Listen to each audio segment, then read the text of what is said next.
Hello friends, मैं हूं गौरव और इमेजिन करो आप अपनी सुपर बाइक लेकर एक एक्सप्रेसवे पर उसे टेस्ट करने निकले हो। दिल तेजी से आपका धड़क रहा है और हाथ है कि एक्सेलरेटर से हटने को राजी नहीं है। अब ऐसे में क्या लगता है आपको, अगर गलती से भी आपकी वो बाइक स्किड हो जाए तो? And to make this imagination a little worse, क्या अगर आप स्किड होकर आपके बगल में दौड़ रही ट्रक के नीचे चले जाते हो?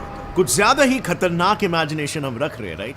बट क्या अगर, just to relax you a little bit over here, क्या अगर आप उस ट्रक के आर पार निकल जाओ कुछ छोटे से माइनर खरोचों के साथ? अपने इमेजिनेशन से बाहर आओ। ये मैंने आपको टाइप 7 सिविलाइजेशन की सॉर्ट ऑफ कैपेबिलिटीज के बारे में बताया, जो कि हो सकता है अपने advance ultra dimensional Xbox console पर आप ही का गेम खेल रहे हैं, और वो भी with just one lifeline left. या आई नो, ये सब सुनकर किसी का भी गला सूख जाएगा। टाइप 7s एक्चुअली में इतने पावरफुल होते हैं। फॉर कंपैरिजन, अगर आपने ड्रैगन बॉल सुपर में से यूनिवर्स को इंस्टेंटली वेपराइज करने वाले ग्रैंड जीनो के कैरेक्टर को कभी देखा होगा, तो बस इतना ही समझ लो कि even after being so powerful, वो सिर्फ एक टाइप 6 का ही बीइंग था। एक टाइप 7 का बीइंग तो उस ग्रैंड जीनो कैरेक्टर से भी कई ज्यादा पावरफुल होगा, क्योंकि एक टाइप 7 बीइंग सभी रियलिटीज, सभी यूनिवर्सेस, सभी डायमेंशंस, सभी टाइमलाइंस और सभी नेचुरल लॉज, ये सब के परे होता है। In fact technically we can also say कि ये सभी चीजें उसके अंदर समाई होती है।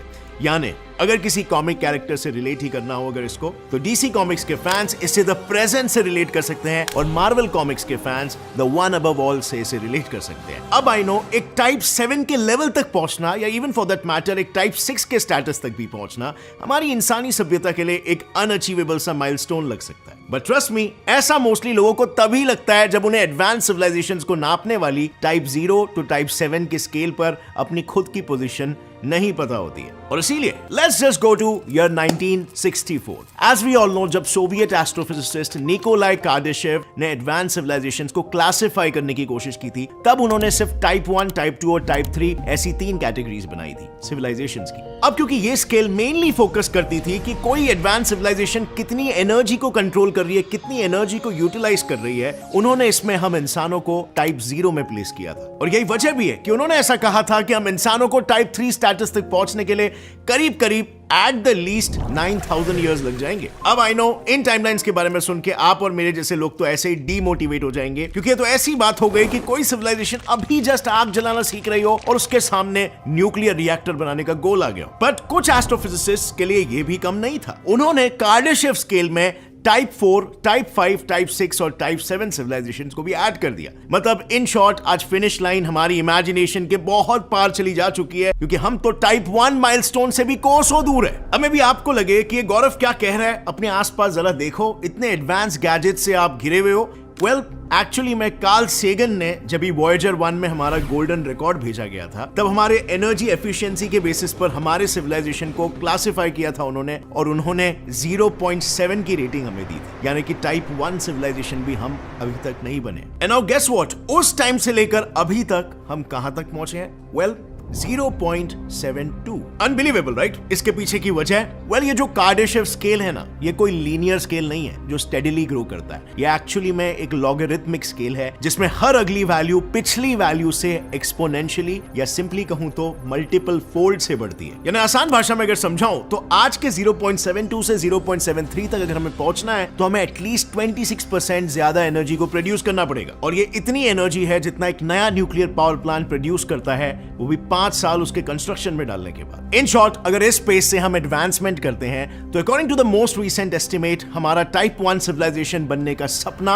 ईयर 2371 में जाकर पूरा हो। यप्स, हमें 2 सेंचुरीज पकड़ के चलना पड़ेगा, यू नो, अनलेस कोई ग्लोबल वार्मिंग या नेचुरल कैलामिटी जैसा ट्रिगर करने वाला ग्रेट फिल्टर इस पूरे एडवांसमेंट के प्रोसेस को फास्ट लेन में न डाल दे। फिलहाल टाइप 1 के स्टेटस तक पहुंचने से ज्यादा डिफिकल्ट है अगले 100 से 200 सालों तक सर्वाइव करना, क्योंकि इंसान किसी रॉकेट के तरह सिर्फ तभी सक्सेसफुली उड़ता है जब उसके पिछवाड़े में आग लगी होती है। कहने का मतलब बस इतना है कि समय समय पर हमें एक ट्रिगर मिलता रहे, तब जाकर शायद हम ये टाइप 7 सभ्यता का मेडल हासिल भी कर पाएंगे। और ये मैं नहीं, बल्कि हमारे एक्शंस कह रहे हैं।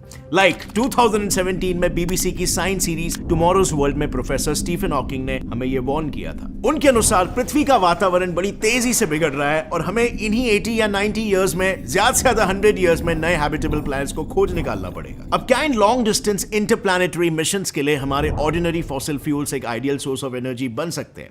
Obviously not. और इसीलिए धीरे धीरे समय के साथ साथ हम ह्यूमंस को ये रियलाइज होने लगा कि फॉसिल फ्यूल्स की जगह पर न्यूक्लियर फ्यूजन जैसी ज्यादा एफिशिएंट टेक्नोलॉजी पर शिफ्ट होना पड़ेगा फॉर आवर एनर्जी नीड्स। अब एक बार जब हम इस टेक्नोलॉजी को मास्टर कर लेंगे, that would be a breakthrough. That's it. अगर ये जल्दी हो गया, जैसे देख के अभी लग तो रहा है, तो हम समय से पहले टाइप 1 सिविलाइजेशन का स्टेटस अचीव कर चुके होंगे, क्योंकि न्यूक्लियर फ्यूजन का मतलब वही रिएक्शन जो स्टार्स को जिंदा और पावरफुल रखती है। सो एक बार न्यूक्लियर फ्यूजन को मास्टर कर लिया तो हम सीधा सूरज को निचोड़ने निकल पड़ेंगे using a Dyson sphere. Now technically इस माइलस्टोन के बाद हम लाइट स्पीड से ट्रैवल करना सीख चुके होंगे और हमें ऑफिशियली टाइप 2 सिविलाइजेशन कहकर पुकारा जाएगा। बट देन इतनी एनर्जी हमें इवेंचुअली डिस्टेंट सोलर सिस्टम्स को कॉलोनाइज करने में भी मदद करेगी और फिर उन बढ़ती कॉलोनीज की एनर्जी डिमांड पूरी करने के लिए उन सभी सोलर सिस्टम्स के स्टार्स को भी हमें डायसन स्फीयर्स से कवर करना पड़ेगा। बट उस वक्त तक हम एक इंपॉर्टेंट सबक भी सीख चुके होंगे। बाय दिस स्टेज हम रियलाइज कर चुके होंगे कि लाइट और हमारे शरीर, इन दोनों के कुछ लिमिटेशंस है। कुछ हैबिटेबल प्लैनेट्स इतने दूर दूर की गैलेक्सीज में स्थित है कि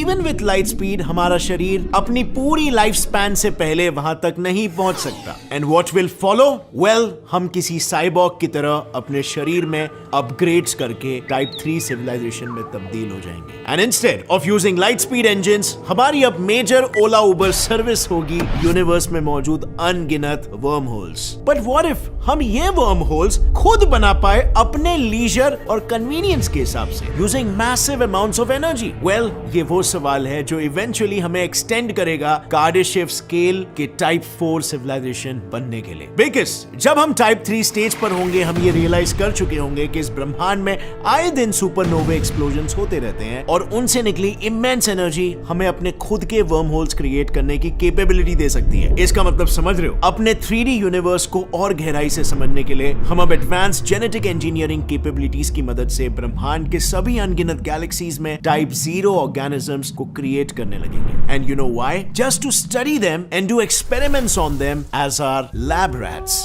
क्या हुआ? कहीं सोच तो नहीं रहे हो कि प्रेजेंटली क्या अगर हम खुद भी किसी एडवांस सिविलाइजेशन के लैब रैट्स हैं? Well, I don't know, may be. Well, उस वक्त लेकिन ऐसे सवाल कोई मायने नहीं रखेंगे, क्योंकि हमारे अपने 3D यूनिवर्स को मास्टर करने के बाद हम नेचुरली अपने इस नॉलेज को अन्य पैरेलल यूनिवर्सेस पर भी आजमाने लगेंगे। And that would make us a type 5 civilisation, यानी वो सिविलाइजेशन जिसका कंट्रोल पूरे 3D रियलिटी पर होगा, इंक्लूडिंग द मल्टीवर्स। हमारी एडवांसमेंट का दायरा सिर्फ मल्टीवर्स तक जाके नहीं रुकेगा। असल में 3D यूनिवर्स की कंप्लीट समझ हमारे लिए हायर डायमेंशंस के दरवाजे भी खोल देगी, जहां से एक टाइप 6 सिविलाइजेशन के तौर पर हम मानो एक साथ पूरे 3D मल्टीवर्स के साथ खेल पाएंगे। मीनिंग किसी नए यूनिवर्स को क्रिएट करना हो या किसी एग्जिस्टिंग यूनिवर्स को तबाह, ये सभी काम हम बस एक चुटकी बजाकर कर पाएंगे, बिल्कुल ड्रैगन बॉल फ्रेंचाइज के ग्रैंड जीनो कैरेक्टर की तरह। Sounds mind blowing, right? Well, mind blowing है तो सही, पर शर्त यह है कि आपको अपने शरीर से ज्यादा लगाव ना हो। बिकॉज़ टाइप 6 बनकर हायर डायमेंशन में पेनिट्रेट करते ही हमारी 3D बॉडी डिस्ट्रॉय हो जाएगी और हम सॉर्ट ऑफ एक अजय अमर इटर्नल बीइंग बन जाएंगे विदाउट अ फिजिकल बॉडी। यानी हम अब हमारी कॉन्शियसनेस के उस स्टेज पर होंगे जहां पर अब हमारे लिए कोई आगे का गोल ही नहीं बचेगा टू अकम्प्लिश। अब आई नो, मे बी आप सोच रहे होंगे कि अरे अभी तो टाइप 7 अचीव करना बाकी है, बट नो, हम या कोई भी एडवांस सिविलाइजेशन सिर्फ टाइप 6 लेवल तक ही पहुंच सकती है, उसके आगे नहीं। वजह?